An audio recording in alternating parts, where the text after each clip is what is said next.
The lantern flickered weakly in the small village church, casting eerie shadows on the peeling wall. Ada, trembling in the cold harmattan breeze, waited in the pew. Her heartbeat thundered in her chest as footsteps echoed against the concrete floor. "You shouldn't have called me here," Ada whispered, her voice shaking. The man before her, tall and composed in his starched white cassock, smiled. "You can trust me, my child," he said, his voice like honey. But his eyes held something darker, something Ada couldn't name. "No one can know," she pleaded, her eyes filled with tears. The man's expression darkened. He leaned closer, his words laced with menace. "If you speak, Ada, you will destroy everything." He adjusted his cassock, turned, and disappeared into the night. In Umueze village, people spoke of the choirmaster, Brother Chijioke, with reverence. His baritone voice led the choir every Sunday, and his sermons touched hearts.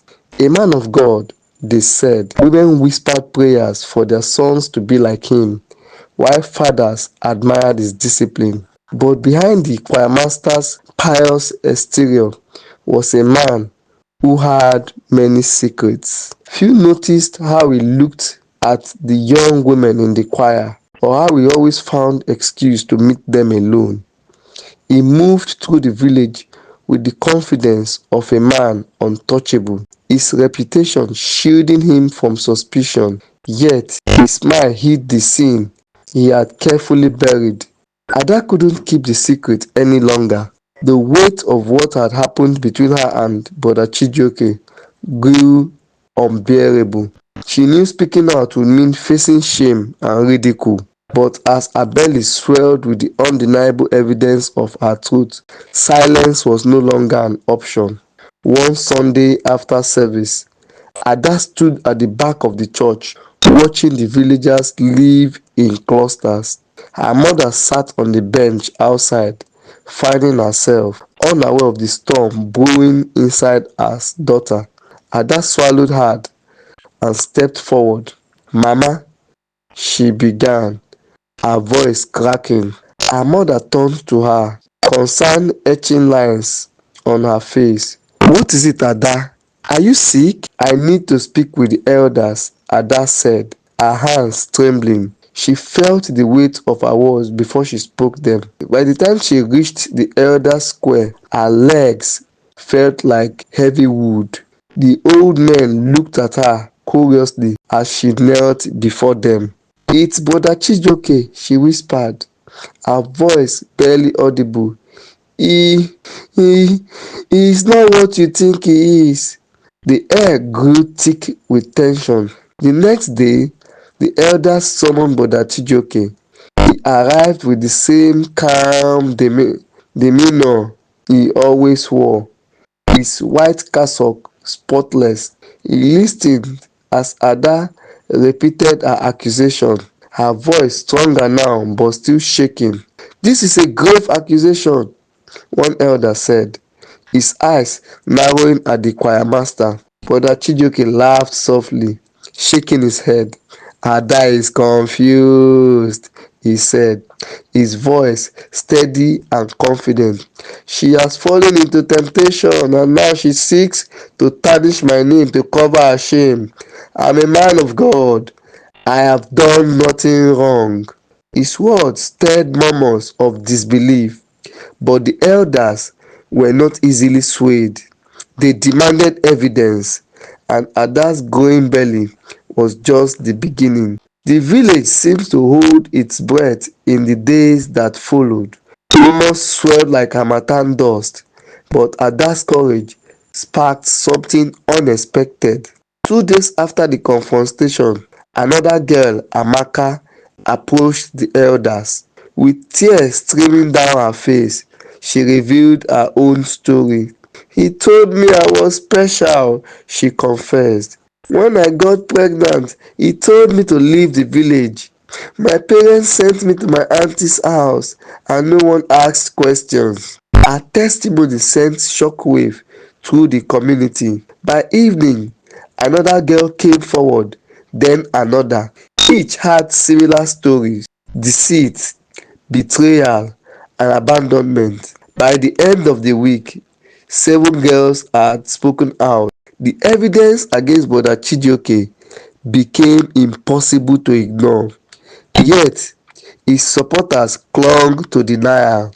"It's a plot to destroy him," one elder argued, but others weren't so sure anymore. The tension in the square was suffocating as Elder Naji's word hung in the air.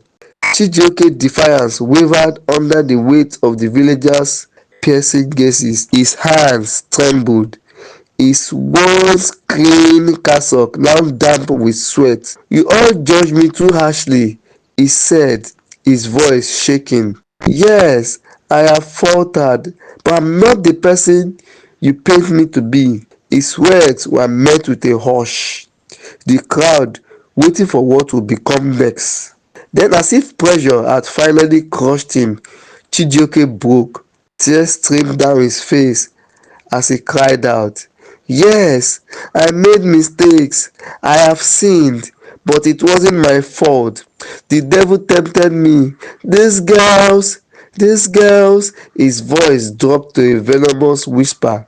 "They sought me out. They were drawn to me."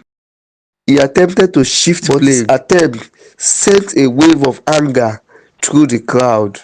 Gasps and murmurs of disbelief flowed through the square. A young man, angry, shouted, "How dare you blame them after what you've done? You are shameless, Chijioke. May the gods judge you." Chijioke looked around desperately, his mask of calm completely shattered. The elders raised their hands for silence, but the fury in the square was just too much. Elder Naji stepped forward, his voice like thunder. "You speak of the devil's temptation, yet you acted with intent. You abused your power and manipulated the trust of these girls. Enough of your excuses, Chijioke. Your sins are laid bare." The crowd roared in agreement, their faith in their choirmaster shattered. For the first time, Chijioke looked truly defeated. 2 days later, the district authorities arrived in Umueze to take Chijioke into custody.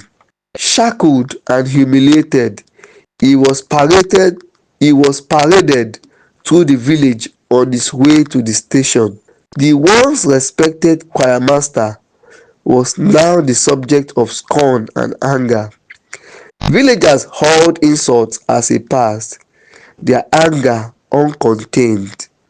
"May you never know peace," a woman shouted. "You used God's name to destroy lives." The police officers assured the elders that Chijioke would face trial for his crimes in the village.